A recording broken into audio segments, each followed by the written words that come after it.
ಶ್ರೀ ಗುರುಭ್ಯೋ ನಮಃ. ಹರಿ ಓಂ. ನಾವು ಈ ವಿಷ್ಣು ಸಹಸ್ರನಾಮದ 1000 ನಾಮಗಳು 1000 ಕಥೆಗಳು ಅನ್ನುವ ವಿಡಿಯೋಗಳನ್ನು ಮಾಡುವುದಕ್ಕೆ ಪ್ರೇರೇಪಣೆ ಸಿಕ್ಕಿದ್ದು ಡಾಕ್ಟರ್ ವೆಂಕಟೇಶ್ ಅವರಿಂದ. ಅವರು ಈ ವಿಡಿಯೋಗಳನ್ನು ತಮಿಳಿನಲ್ಲಿ ಮಾಡಿದ್ದಾರೆ. ಅವರು ಈ 6ನೇ ಎಪಿಸೋಡ್ನಲ್ಲಿ ಒಂದು ವಿಷಯವನ್ನು ಹೇಳಿದ್ದಾರೆ. ಅದನ್ನು ಕೂಡ ನಿಮ್ಮ ಮುಂದೆ ಇಡುತ್ತೇನೆ ಕೇಳುಗರೆ. ಇದು ತುಂಬಾ ಒಳ್ಳೆಯ ವಿಷಯವಾದ್ದರಿಂದ ಅದನ್ನು ಕೂಡ ಹೇಳೋಣ ಅಂತ.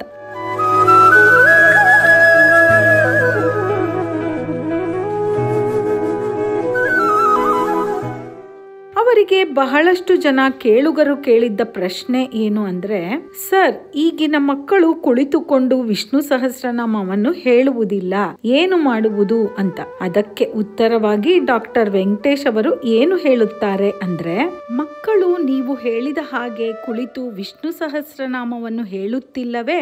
ಅದಕ್ಕೆ 2 ತರಹದ ದಾರಿ ಇದೆ. ಮೊದಲನೆಯ ದಾರಿ ಯಾವುದು ಅಂತ ನೋಡೋದಾದ್ರೆ, ಮನೆಯಲ್ಲಿ ದೊಡ್ಡವರು ತಂದೆ ತಾಯಿಯರು ಮಕ್ಕಳ ಮುಂದೆ ಕುಳಿತು ವಿಷ್ಣು ಸಹಸ್ರನಾಮವನ್ನು ಹೇಳಬೇಕು. ಇಂದಿನ ಮಕ್ಕಳ ಮನೋಭಾವನೆ ಮನಸ್ಸು ಹೇಗಿರುತ್ತೆ ಅಂದ್ರೆ, ಮಕ್ಕಳಿಗೆ ಬುದ್ಧಿ ಹೇಳುವುದು ಅಂದ್ರೆ ಅಡ್ವೈಸ್ ಮಾಡಿದ್ರೆ ಇಷ್ಟ ಆಗೋದೇ ಇಲ್ಲ. ಮಕ್ಕಳು ಮಾದರಿಗಳನ್ನು ಬಯಸುತ್ತಾರೆ. ಅಂದ್ರೆ ಯಾರು ಏನು ಮಾಡಿದರೂ ಅದನ್ನೇ ನೋಡಿ ಕಲಿಯುವಂತದ್ದು. They want role models. ದೊಡ್ಡವರು ಹೇಳಿದಂತೆ ಕೇಳುವುದಿಲ್ಲ, ದೊಡ್ಡವರು ಮಾಡಿದಂತೆಯೇ ಮಕ್ಕಳು ಕೂಡ ಮಾಡುತ್ತಾರೆ ಈಗಿನವರು. ಚಲನಚಿತ್ರದ ಹಾಡುಗಳು ಅಥವಾ ಧಾರಾವಾಹಿಗಳ ಟೈಟಲ್ ಸಾಂಗ್ ಯಾರು ಕೂಡ ಹೇಳಿಕೊಡೋದೇ ಬೇಡ, ಆದರೂ ಹಾಡುತ್ತಾರೆ ಮಕ್ಕಳು. ಅದಕ್ಕೆ ಏನು ಕಾರಣ ಅಂದ್ರೆ, 4 ಸಲ ಆ ಹಾಡುಗಳು ಕಿವಿಗೆ ಬಿದ್ದರೆ ಸಾಕು, ಅದು ಅವರ ಮನಸ್ಸಿಗೆ ಹೋಗಿ ಅದರಿಂದ ಅವರು ಅದನ್ನೇ ಹಾಡುವಂತೆ ಆಗುತ್ತದೆ. ಒಬ್ಬರು ಕವಿಗಳು ಆ ಹಾಡನ್ನು ಬರೆದಿರುತ್ತಾರೆ, ಇನ್ನೊಬ್ಬ ಗಾಯಕರು ಅದನ್ನು ಹಾಡಿರುತ್ತಾರೆ. ಇಂತಹ ಹಾಡುಗಳಿಗೆ ಅಷ್ಟು ಶಕ್ತಿ ಇದೆ ಅಂದರೆ, ವ್ಯಾಸರಾಯರು ಬರೆದು ಭೀಷ್ಮಾಚಾರ್ಯರು ಉಪದೇಶ ಮಾಡಿದ ವಿಷ್ಣು ಸಹಸ್ರನಾಮಕ್ಕೆ ಎಂತಹ ಶಕ್ತಿ ಇರಬೇಕು ಅಲ್ಲವೇ? ನಾವು ಮೊದಲು ಕುಳಿತುಕೊಂಡು ಮಕ್ಕಳ ಮುಂದೆ ಓದಬೇಕು. ಅವರು ಕೇಳಿಸಿಕೊಳ್ಳುತ್ತಾ ಇದ್ದರೆ ಅವರೇ ಇಷ್ಟಪಟ್ಟು ಹೇಳುತ್ತಾ ಹೋಗುತ್ತಾರೆ. ಇನ್ನು ಮುಂದಕ್ಕೆ ಕಲಿಯಬೇಕು ಅನ್ನಿಸಿ ಅವರು ಕೂಡ ಕುಳಿತು ಕಲಿಯುತ್ತಾರೆ. ಇನ್ನು 2ನೆಯ ದಾರಿ ಯಾವುದು ಅಂದರೆ, ನಮ್ಮ ಚಾನೆಲ್ ಅನ್ನು ಸಬ್ಸ್ಕ್ರೈಬ್ ಮಾಡಿಕೊಂಡು ವಿಡಿಯೋಗಳ ನೋಟಿಫಿಕೇಶನ್ ಬಂದಾಗ ಇದರ ಕಥೆಗಳನ್ನು ಕೇಳುತ್ತಿದ್ದರೆ ಭಗವಂತನ ಬಗ್ಗೆ ಎಷ್ಟೊಂದು ವಿಷಯಗಳು ತಿಳಿದು ಬರುತ್ತವೆ. ಮಕ್ಕಳು ಮತ್ತು ಹಿರಿಯರು ಇದರ ಅರ್ಥಗಳನ್ನೆಲ್ಲ ಚೆನ್ನಾಗಿ ತಿಳಿದುಕೊಂಡರೆ ಇನ್ನೂ ಹೆಚ್ಚಿನ ಆಸಕ್ತಿಯಿಂದ, ಪ್ರೀತಿಯಿಂದ, ಭಕ್ತಿಯಿಂದ ವಿಷ್ಣು ಸಹಸ್ರನಾಮವನ್ನು ಹೇಳುತ್ತೇವೆ. ಮಕ್ಕಳಿಗೆ ಸರಿಯಾದ ದಾರಿ ತೋರಿಸಬೇಕಾಗಿರುವುದು ದೊಡ್ಡವರ ಮೊದಲ ಕೆಲಸ ಅನ್ನುವುದಾದರೆ, ಮೊದಲು ದೊಡ್ಡವರು ಸರಿಯಾದ ದಾರಿಯಲ್ಲಿ ನಡೆದು ಮಕ್ಕಳ ಮುಂದೆ ತೋರಿಸಿದರೆ ಅದನ್ನೇ ಅವರು ಅನುಸರಿಸಿ ಫಾಲೋ ಮಾಡಿ ದೊಡ್ಡವರ ಹಾಗೆಯೇ ನಡೆದುಕೊಳ್ಳುತ್ತಾರೆ. ಹೀಗೆ ಕೂಡ ಮಕ್ಕಳಿಗೆ ವಿಷ್ಣು ಸಹಸ್ರನಾಮ ಕಲಿಯುವ ಆಸೆಯನ್ನು ತರಿಸಬಹುದು. ಏಕೆಂದರೆ ಇದರಲ್ಲಿ ಒಂದೊಂದು ನಾಮಕ್ಕೂ ಒಂದೊಂದು ಕತೆ ಇದೆ. ಅದು ಎಷ್ಟು ವಿಶಿಷ್ಟವಾಗಿ ಅರ್ಥಪೂರ್ಣವಾಗಿ ಇದೆ. ಇದನ್ನೆಲ್ಲ ಮಕ್ಕಳಿಗೆ ಹೇಳಿದರೆ ಇಷ್ಟೊಂದು ಶಕ್ತಿಯುತವಾಗಿರುವ ವಿಷ್ಣು ಸಹಸ್ರನಾಮವನ್ನು ಕಲಿಯಬೇಕು ಅಂತ ಅವರಿಗೂ ಅನ್ನಿಸುತ್ತದೆ. ಮಕ್ಕಳಿಗಾಗಿ ತಂದೆ ತಾಯಿಯರು ಎಷ್ಟೊಂದು ತ್ಯಾಗಗಳನ್ನು ಮಾಡುತ್ತಾರೆ. ದಿನಕ್ಕೆ 24 ಗಂಟೆಗಳು ಇರುತ್ತವೆ. ಸ್ವಲ್ಪ ಹೊತ್ತಾದರೂ ಮಕ್ಕಳ ಜೊತೆ ಕುಳಿತುಕೊಂಡು ಇಂತಹ ಕಥೆಗಳನ್ನು ಹೇಳಿಕೊಟ್ಟರೆ ಮಕ್ಕಳು ಒಳ್ಳೆಯ ದಾರಿಯಲ್ಲಿ ನಡೆಯುತ್ತಾರೆ, ಗುಣವಂತರಾಗಿ ಬೆಳೆಯುತ್ತಾರೆ. ಮನೆಯೇ ಮೊದಲ ಪಾಠಶಾಲೆ, ತಾಯಿ ತಂದೆಯರೇ ಮೊದಲ ಗುರುಗಳು. ಆದ್ದರಿಂದ ಮನೆಯಲ್ಲಿ ಇರುವ ಹಿರಿಯರು ಮೊದಲು ಈ ಕಥೆಗಳನ್ನೆಲ್ಲ ತಿಳಿದುಕೊಂಡು ಮಕ್ಕಳಿಗೆ ಹೇಳಿಕೊಡುತ್ತಾ ಇರಬೇಕು. ತಂದೆ ತಾಯಂದಿರು, ಅಜ್ಜ ಅಜ್ಜಂದಿರು ಇವರುಗಳೇ ಮಕ್ಕಳಿಗೆ ನಿಜವಾದ ಗುರುಗಳಾಗಿರಬೇಕು. ಜನರ ಉಪಯೋಗಕ್ಕಾಗಿಯೇ ನಾವು ಈ ವಿಡಿಯೋಗಳನ್ನು ಮಾಡುತ್ತಿರುವುದು ಎಂದ ಮೇಲೆ ಜನರು ಅದನ್ನು ಚೆನ್ನಾಗಿ ಉಪಯೋಗಿಸಿಕೊಳ್ಳಬೇಕು ಅನ್ನುವುದು ನಮ್ಮ ಆಶಯ ಕೂಡ. ಡಾಕ್ಟರ್ ವೆಂಕಟೇಶ್ ಅವರು ವಿಷ್ಣು ಸಹಸ್ರನಾಮವನ್ನು ಮಕ್ಕಳು ಹೇಗೆಲ್ಲ ಕಲಿಯಬಹುದು ಅಂತ ಎಷ್ಟು ಚೆನ್ನಾಗಿ ತಿಳಿಸಿಕೊಟ್ಟಿದ್ದಾರೆ. ಅವರಿಗೆ ಹೃತ್ಪೂರ್ವಕ ಧನ್ಯವಾದಗಳು. ವಿಷ್ಣು ಸಹಸ್ರನಾಮದ 6ನೆಯ ತಿರುನಾಮ ಭೂತಭೃತ್ ಅಂತ. ರಾಮಾನುಜಾಚಾರ್ಯರು ಶ್ರೀರಂಗದಲ್ಲಿ ರಂಗನಾಥ ಸ್ವಾಮಿಯ ಆರಾಧನೆಯನ್ನು ಮಾಡಿಕೊಂಡು ಅಲ್ಲಿಯೇ ಇದ್ದಂತಹ ಕಾಲ ಅದು. ಶ್ರೀರಂಗದಲ್ಲಿ ಒಬ್ಬ ಬಡ ವೈಷ್ಣವ ಬ್ರಾಹ್ಮಣ ಇದ್ದ. ದೇವಸ್ಥಾನದಲ್ಲಿ ಯಾವಾಗ ಪ್ರಸಾದ ಕೊಟ್ಟರೂ ಇವನು ಕೂಡ ಗುಂಪಿನಲ್ಲಿ ಹೋಗಿ ನಿಲ್ಲುತ್ತಾ ಇದ್ದ. ಸ್ವಲ್ಪ ಪ್ರಸಾದ ಕೊಟ್ಟರೆ ತೆಗೆದುಕೊಳ್ಳುವುದೇ ಇಲ್ಲ ಅವನು. ನನಗೆ ಸಂಸಾರ ತುಂಬಾ ದೊಡ್ಡದು ಇದೆ, ನಮ್ಮ ಫ್ಯಾಮಿಲಿಗೆ ಇಷ್ಟು ಪ್ರಸಾದ ಸಾಕಾಗೋದಿಲ್ಲ. ಒಬ್ಬಳು ಹೆಂಡತಿ, 16 ಮಕ್ಕಳು, ಹೀಗೆ ನನ್ನ ಸಂಸಾರಕ್ಕೆ ಸಾಕಾಗುವಷ್ಟು ಹೆಚ್ಚು ಪ್ರಸಾದ ಬೇಕು ಅನ್ನುವುದು ಅವನ ತಕರಾರು.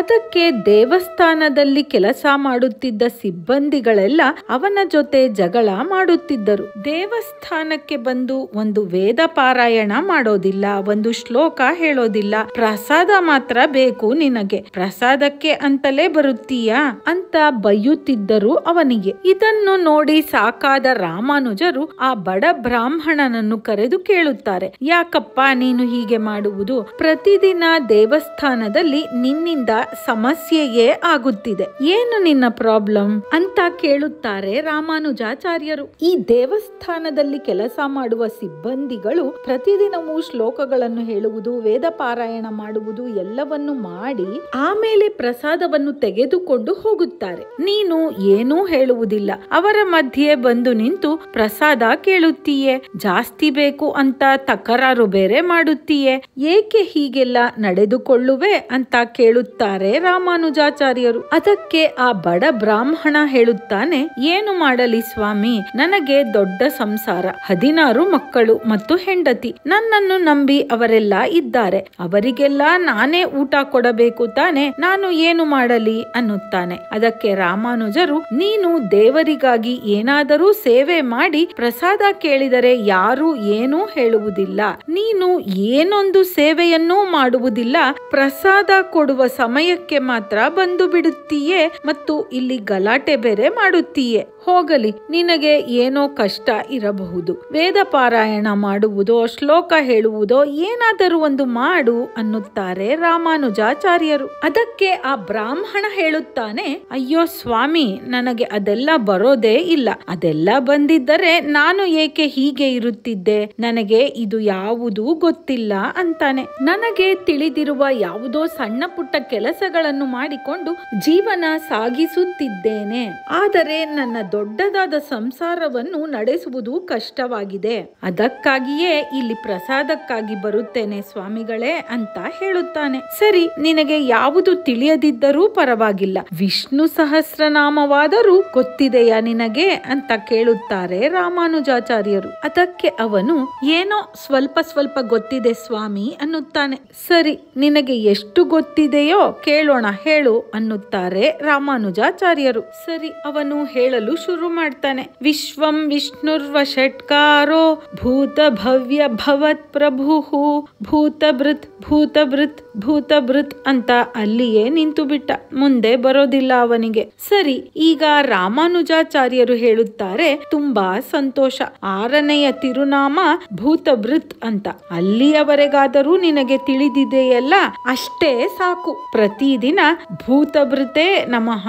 ಭೂತಭೃತೆ ನಮಃ ಅಂತ ಹೇಳುತ್ತಾ ಇರು ಅನ್ನುತ್ತಾರೆ. ಅದನ್ನು ಕೇಳಿದ ಅವನು, ಇದನ್ನು ಹೇಳುವುದರಿಂದ ನನಗೆ ಯಾವ ಪ್ರಯೋಜನ ಇದೆ ಮಹಾಸ್ವಾಮಿ ಅಂತ ಕೇಳುತ್ತಾನೆ. ಅದಕ್ಕೆ ರಾಮಾನುಜಾಚಾರ್ಯರು ಹೇಳುತ್ತಾರೆ, ನೀನು ಈ ಹೆಸರಿನ ಜಪವನ್ನೇ ಮಾಡುತ್ತಿದ್ದರೆ ನಿನಗೆ ಊಟದ ಯೋಚನೆಯೇ ಇರುವುದಿಲ್ಲ, ಊಟವೇ ನಿನ್ನನ್ನು ಹುಡುಕಿಕೊಂಡು ಬರುತ್ತದೆ. ನೀನು ಪ್ರತಿದಿನ ಯಾವ ಕೆಲಸವನ್ನು ಮಾಡುತ್ತಿದ್ದೀಯೋ ಅದನ್ನು ಮುಂದುವರೆಸು, ಆದರೆ ಮನಸ್ಸಿನಲ್ಲಿ ಯಾವಾಗಲೂ ದೇವರ ಜಪವನ್ನು ಮಾಡುತ್ತಲೇ ಇರಬೇಕು, ನೀನು ಯೋಚನೆಯೇ ಮಾಡಬೇಡ, ಮನೆಗೆ ಹೊರಡು ಅನ್ನುತ್ತಾರೆ ರಾಮಾನುಜಾಚಾರ್ಯರು. ಆಯಿತು ಮಹಾಸ್ವಾಮಿ, ಹಾಗೆಯೇ ಮಾಡುತ್ತೇನೆ ಅಂತ ಅವನು ಮನೆಯ ಕಡೆಗೆ ಹೊರಟ. ಅದರ ಮಾರನೆಯ ದಿವಸಗಳಲ್ಲಿ ಆ ಬಡ ಬ್ರಾಹ್ಮಣ ದೇವಸ್ಥಾನಕ್ಕೆ ಬರುವುದೇ ಇಲ್ಲ.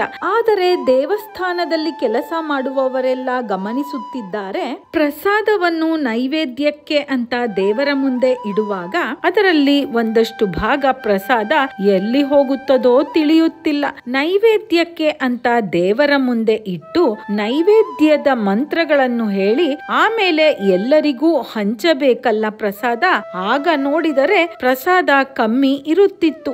ಎಲ್ಲಿ ಹೋಗತ್ತೆ, ಹೇಗೆ ಹೋಗತ್ತೆ ಒಂದು ಗೊತ್ತಿಲ್ಲ ಯಾರಿಗೂ. ಹೀಗೆಯೇ 1 ತಿಂಗಳು ಪೂರ ನಡೆಯಿತು. ರಾಮಾನುಜಾಚಾರ್ಯರ ಬಳಿ ಬಂದು ಅವರೆಲ್ಲ ರಿಪೋರ್ಟ್ ಮಾಡುತ್ತಾ ಇದ್ದಾರೆ. ಸ್ವಾಮಿ, 1 ತಿಂಗಳಿನಿಂದಲೂ ನೈವೇದ್ಯದ ಪ್ರಸಾದ ನೈವೇದ್ಯ ಆದ ಮೇಲೆ ಕಮ್ಮಿ ಆಗುತ್ತಿದೆ. ಇದಕ್ಕೆ ಕಾರಣ ಏನು ಅಂತ ತಿಳಿಯುತ್ತಿಲ್ಲ.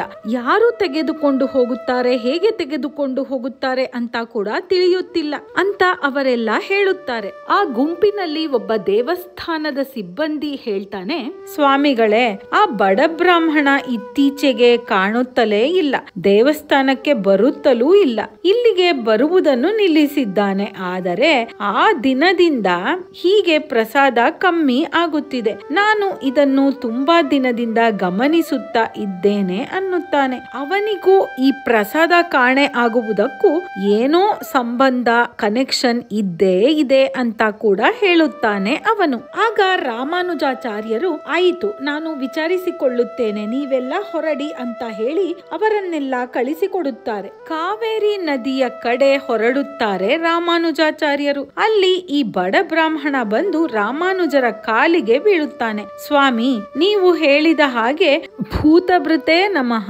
ಭೂತಭೃತೆ ನಮಃ ಅಂತ ಇದೇ ಜಪವನ್ನು ಯಾವಾಗಲೂ ಮಾಡುತ್ತಲೇ ಇರುತ್ತೇನೆ ಗುರುಗಳೇ. ನೀವು ಹೇಳಿದ್ದು ನಿಜ ಸ್ವಾಮಿ, ನನಗೆ ಊಟಕ್ಕೆ ತೊಂದರೆಯೇ ಇಲ್ಲ.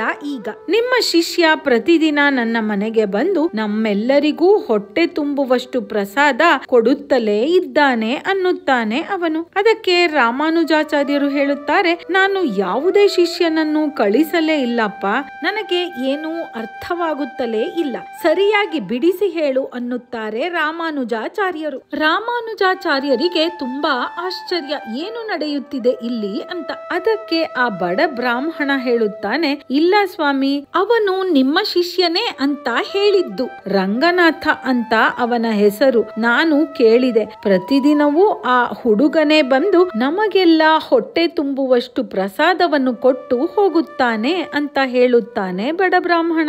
ರಾಮಾನುಜಾಚಾರ್ಯರಿಗೆ ಈಗ ಅರ್ಥವಾಯಿತು. ಸಾಕ್ಷಾತ್ ರಂಗನಾಥ ಸ್ವಾಮಿಯೇ ನನ್ನ ಶಿಷ್ಯ ಅಂತ ಹೇಳಿಕೊಂಡು ದಿನವೂ ಅವರ ಮನೆಗೆ ಹೋಗಿ ಊಟ ಕೊಟ್ಟು ಬರುತ್ತಿದ್ದ ಅಂತ ಈಗ ಅವರಿಗೆ ಚೆನ್ನಾಗಿಯೇ ತಿಳಿಯಿತು. ರಾಮಾನುಜಾಚಾರ್ಯರು ರಂಗನಾಥ ದೇವರ ಪರಮ ಭಕ್ತರು. ರಾಮಾನುಜರು ಆ ಬಡ ಬ್ರಾಹ್ಮಣನಿಗೆ ಏನು ಹೇಳಿದ್ದರು? ನೀನು ಭೂತಭೃತೆ ನಮಃ ಅಂತ ಜಪಿಸುತ್ತಾ ಇರು, ನಿನ್ನ ಮನೆಗೆ ಊಟ ಹುಡುಕಿಕೊಂಡು ಬರುತ್ತದೆ ಅಂತ. ಭಗವಂತನಿಗೆ ತನ್ನ ಭಕ್ತರ ಮೇಲೆ ಎಷ್ಟೊಂದು ಪ್ರೀತಿ ಅಂದರೆ ರಾಮಾನುಜಾಚಾರ್ಯರು ಆ ಬ್ರಾಹ್ಮಣನಿಗೆ ಹೇಳಿದ ಮಾತು ಸುಳ್ಳಾಗಲೇಬಾರದು. ಅಷ್ಟೇ ಅಲ್ಲ, ತನ್ನನ್ನೇ ನಂಬಿಕೊಂಡು ತನ್ನನ್ನೇ ಭೂತಭೃತೆ ನಮಃ ಅಂತ ಜಪ ಮಾಡುತ್ತಿದ್ದ ಆ ಬಡ ಬ್ರಾಹ್ಮಣನ ಕುಟುಂಬದವರಿಗೂ ಸಹಾಯವಾಗಬೇಕು ಅಂತ ಯೋಚಿಸಿ ತಾನೇ ಶ್ರೀ ರಾಮಾನುಜಾಚಾರ್ಯರ ಶಿಷ್ಯ ಅಂತ ಹೇಳಿಕೊಂಡು ದಿನವೂ ಅವರ ಮನೆಗೆ ಊಟ ಕೊಟ್ಟು ಬರುತ್ತಿದ್ದನು. ಇದನ್ನೆಲ್ಲ ನೆನೆದು ರಾಮಾನುಜಾಚಾರ್ಯರಿಗೆ ಆನಂದದ ಕಣ್ಣೀರು ಬರುತ್ತದೆ. ಅವರು ಬಿಕ್ಕಿ ಬಿಕ್ಕಿ ಅಳುತ್ತಾರೆ, ನನ್ನ ಮೇಲೆ ಆ ಭಗವಂತನಿಗೆ ಎಷ್ಟೊಂದು ಪ್ರೀತಿ ಇದೆ ನೋಡು ಅಂತ. ಇದೆಲ್ಲ ಮಾಡೋದಕ್ಕೆ ಆ ರಂಗನಾಥ ಸ್ವಾಮಿಯನ್ನು ಬಿಟ್ಟರೆ ಇನ್ಯಾರಿಗೆ ಸಾಧ್ಯ? ಹೀಗೆ ಭೂತಭೃತೆ ನಮಃ ಅಂತ ಹೇಳಿದ ಭಕ್ತನಿಗೆ ಆ ಭಗವಂತನೇ ತನ್ನ ಭಕ್ತನಿಗೆ ಬೇಕಾದ ಎಲ್ಲಾ ಅನುಕೂಲಗಳನ್ನು ಮಾಡಿಕೊಡುತ್ತಾನೆ. ದಾಸನಾಗಿ ಕೆಳಗಿಳಿದು ಬಂದು ನಮಗೆ ಸೇವೆಯನ್ನು ಮಾಡುವಷ್ಟು ಕರುಣಾಮಯಿ ಆ ಭಗವಂತ ಅಂತ ರಾಮಾನುಜಾಚಾರ್ಯರು ಅಂದಿನ ದಿನಗಳಲ್ಲೇ ನಮಗೆಲ್ಲ ತೋರಿಸಿಕೊಟ್ಟಿದ್ದಾರೆ. 5ನೇ ತಿರುನಾಮದಲ್ಲಿ ಈ ಪ್ರಪಂಚವನ್ನೇ ಸೃಷ್ಟಿಸಿದವನು ಭಗವಂತ ಅನ್ನುವುದನ್ನು ತಿಳಿದುಕೊಂಡೆವು. ಇವತ್ತಿನ ಕಥೆಯಲ್ಲಿ ಸೃಷ್ಟಿಸಿದ ಈ ಪ್ರಪಂಚದ ಎಲ್ಲಾ ಜೀವಿಗಳನ್ನು ಕಾಪಾಡುತ್ತಾ ಇರುವವನು ಆ ಭಗವಂತನೇ ಅನ್ನುವುದನ್ನು ಕೂಡ ತಿಳಿದುಕೊಂಡೆವು. ಯಾವುದೋ ಒಂದು ವಿಧದಲ್ಲಿ ನಮಗೆ ಬೇಕಾದುದನ್ನೆಲ್ಲ ಸಂಪಾದಿಸುವ, ಆಹಾರವನ್ನು ಒದಗಿಸಿಕೊಳ್ಳುವ ಶಕ್ತಿ ಆ ಭಗವಂತನೇ ಕೊಟ್ಟಿದ್ದಾನೆ. ಪ್ರಾಣಿ ಪಕ್ಷಿಗಳು ಕೂಡ ಅವುಗಳಿಗೆ ಬೇಕಾಗಿರುವ ಆಹಾರಗಳನ್ನು ಹುಡುಕಿಕೊಂಡು ಆಹಾರ ಸೇವಿಸಿಕೊಂಡು ಬದುಕಿರುತ್ತವೆ. ಅಂದರೆ ಸೃಷ್ಟಿಸಿದ ತನ್ನ ಜೀವಿಗಳನ್ನೆಲ್ಲ ಕಾಪಾಡುತ್ತಿರುವ ಭಗವಂತನಿಗೆ ಭೂತಭೃತ್ ಅಂತ ಹೆಸರು. ನಾವು ನಮ್ಮ ನಿತ್ಯ ಕೆಲಸಗಳನ್ನು ಮಾಡಿಕೊಂಡು ಮನಸ್ಸಿನಲ್ಲಿ ಆ ಭಗವಂತನನ್ನು ಭೂತಭೃತೆ ನಮಃ ಅಂತ ಅವನನ್ನು ನೆನೆದರೆ ನಮಗೆ ಬೇಕಾದುದನ್ನೆಲ್ಲ ನಮ್ಮನ್ನು ಹುಡುಕಿಕೊಂಡು ಬರುವಂತೆ ಭಗವಂತ ಮಾಡುತ್ತಾನೆ. ಭೂತಭೃತೆ ನಮಃ ಅಂತ ಕಮೆಂಟ್ ಮಾಡೋದನ್ನು ಮರೆಯಲೇಬೇಡಿ. ಹಾಗೆಯೇ ಈ ವಿಡಿಯೋದ ಬಗ್ಗೆ ನಿಮ್ಮ ಅಭಿಪ್ರಾಯವನ್ನು ಕೂಡ ತಿಳಿಸಿ ಕೇಳುಗರೆ. ನಿಮಗೆ ನಮ್ಮ ವಿಡಿಯೋಗಳು ಇಷ್ಟವಾಗುತ್ತಿದ್ದರೆ ಲೈಕ್ ಮಾಡಿ, ಶೇರ್ ಮಾಡಿ, ಹಾಗೂ ನೀವಿನ್ನೂ ನಮ್ಮ ಚಾನೆಲ್ ಅನ್ನ ಸಬ್ಸ್ಕ್ರೈಬ್ ಮಾಡ್ಕೊಂಡಿಲ್ಲ ಅಂದ್ರೆ ಈಗಲೇ ಸಬ್ಸ್ಕ್ರೈಬ್ ಮಾಡ್ಕೊಂಡು ಬೆಲ್ ಬಟನ್ ಕೂಡ ಒತ್ತಿ. ಆಗ ನಮ್ಮ ಕಥೆಯ ನೋಟಿಫಿಕೇಶನ್ ನಿಮಗೆ ಸಿಗತ್ತೆ. ಆಗ ನಮ್ಮ ಯಾವುದೇ ವಿಡಿಯೋಗಳು ನಿಮಗೆ ಮಿಸ್ ಆಗೋದೇ ಇಲ್ಲ. 7ನೆಯ ತಿರುನಾಮವು ಭಾವಃ ಅಂತ. ಅದರ ಕಥೆಯನ್ನು ಮುಂದಿನ ವಿಡಿಯೋದಲ್ಲಿ ತಿಳಿದುಕೊಳ್ಳೋಣ. ಭೂತಭೃತೆ ನಮಃ. ಸರ್ವೇ ಜನಾಃ ಸುಖಿನೋ ಭವಂತು.